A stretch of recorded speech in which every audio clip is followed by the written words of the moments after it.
have financial security. Now, what self-control does is it builds your self-esteem, because what happens is you start respecting yourself more when you can exercise self-control. When you can forgo temporary desires for your long-term goals, you start to respect yourself so much more. And this applies even for people. When you have self-control and you don't kind of go back to the ex that was rude to you and disrespectful, or you don't give in to every woman that wants to have sex with you. When you have self-control, you'll start to respect yourself so much more. And how you build self-control is, every time you go to make a decision, you ask yourself, is there any chance that I'm going to feel any shame, any guilt, or any regret? If there's any shame, guilt, or regret made from this particular decision, don't do it. If there's even an inch of it, you're going to regret it. But if the decision involves no shame, no guilt, no regret, then do that.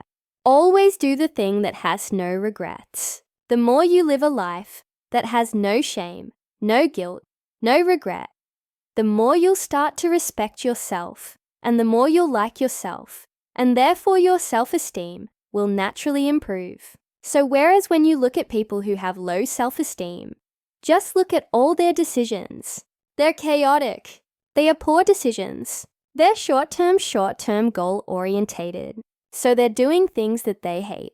They'll love a drink, and then the next day, have a hangover. They'll overspend, and the next month they're living paycheck to paycheck. They'll go sleep around, and then the next day they feel a bit like, oh God, I'm stuck with this woman. So they live a life filled with regret, and then they start to dislike themselves, and then their self-esteem drops. So you want to start practicing more self-control if you want to improve your self-esteem. The third step towards building your self-esteem is fulfilling your potential. Now, how you fulfill your potential is you have a look at the person that you are today. Think about your weight. Think about your finances. Think about your job. Think about your connections. And that is your current self-concept.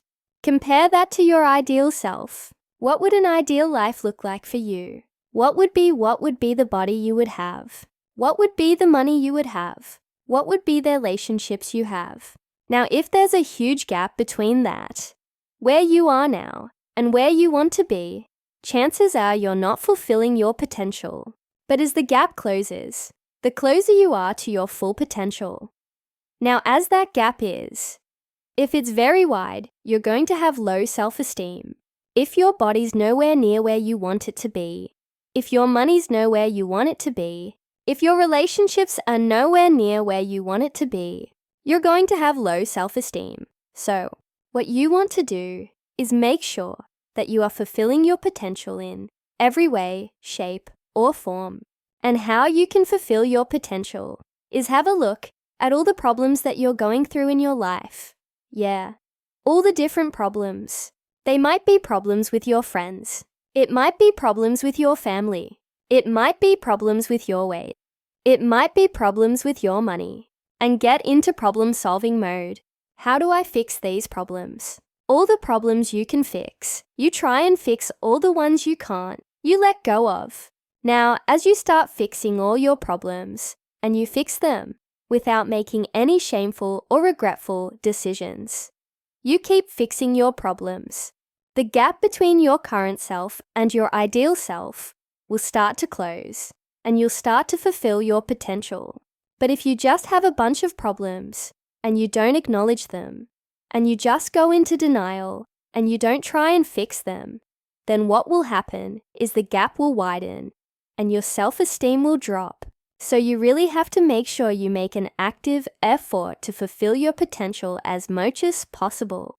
The final step towards high self-esteem is giving back.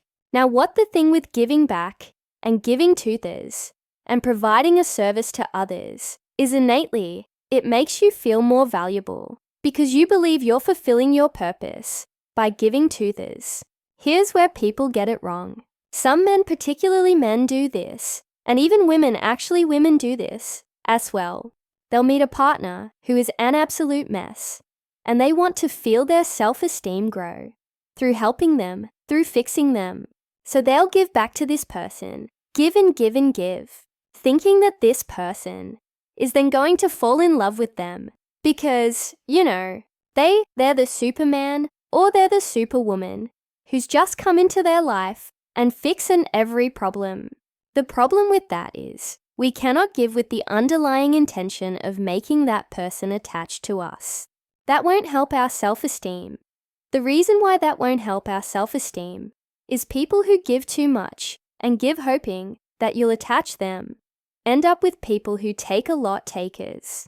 And with takers, they actually lose love and attachment to the person that they're taking from. The more you give a girl, let's say for example, you're a guy with a lot of money and you meet a girl that hasn't got any money, but she takes a lot from you.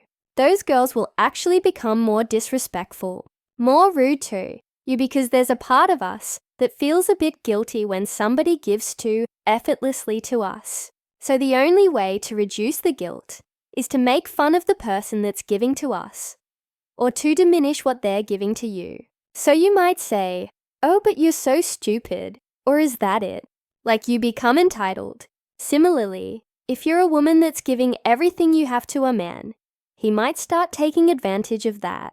So, when I say giving, you have to give with zero expectation of attachment.